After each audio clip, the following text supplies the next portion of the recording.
যুক্তরাষ্ট্রের ক্যালিফোর্নিয়া অঙ্গরাজ্যের লস অ্যাঞ্জেলেসে অভিবাসী বিরোধী অভিযানের জেরে ছড়িয়ে পড়া বিক্ষোভ ঠেকাতে এবার ৭০০ মেরিন সেনা মোতায়েন করা হয়েছে। মার্কিন সেনাবাহিনী জানিয়েছে, স্থানীয় আইন শৃঙ্খলা রক্ষাকারী বাহিনী ও ফেডারেল নিরাপত্তা কর্মীদের সাহায্য করতেই এই পদক্ষেপ নেওয়া হয়েছে। মার্কিন সামরিক বাহিনীর এক বিবৃতিতে বলা হয়েছে, লস অ্যাঞ্জেলেসের বিস্তৃত এলাকায় ফেডারেল কর্মী এবং ফেডারেল সম্পত্তির সুরক্ষা নিশ্চিত করতে মাঠ পর্যায়ের বাহিনীগুলোর সঙ্গে কাজ করবে মেরিন সেনারা। নজরদারি বজায় রাখতে পর্যাপ্ত বাহিনী সরবরাহের অংশ হিসেবেই এই মোতায়েন।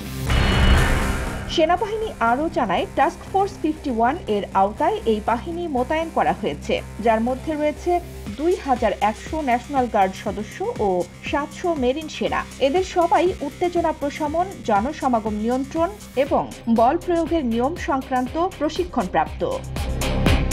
এই সিদ্ধান্তের তীব্র সমালোচনা করেছেন ক্যালিফোর্নিয়ার গভর্নর গ্যাভিন নিউসাম। তিনি বলেন, তারা আমাদের বীর সেনা। একজন একনায়ক অফিস প্রেসিডেন্টের বাস্তবতা বর্জিত ইচ্ছা পূরণের জন্য তাদেরকে নিজেদের নাগরিকদের মুখোমুখি দাঁড় করানো উচিত নয়। এটা আমেরিকান মূল্যবোধের পরিপন্থী।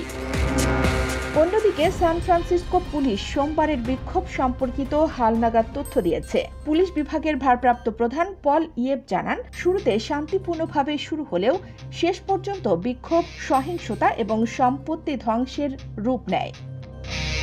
বিক্ষোভে এক পুলিশ কর্মকর্তা আহত হন এবং তাকে হাসপাতালে চিকিৎসা দেওয়া হয়। বর্তমানে তিনি সুস্থ রয়েছেন।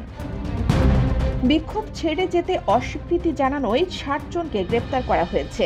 রাতভর অভিযান চালিয়ে বিভিন্ন স্থান থেকে মোট 148 জনকে গ্রেপ্তার করা হয়, যাদের মধ্যে 6 জন অপ্রাপ্তবয়স্ক। গ্রেপ্তারকৃতদের মধ্যে 147 জনকে পরে ছেড়ে দেওয়া হয়েছে। পুলিশ জানিয়েছে, গ্রেপ্তার হওয়াদের অর্ধেক সান ফ্রান্সিসকোর বাসিন্দা, বাকিরা শহরের বাইরের। খবর সংযোগ।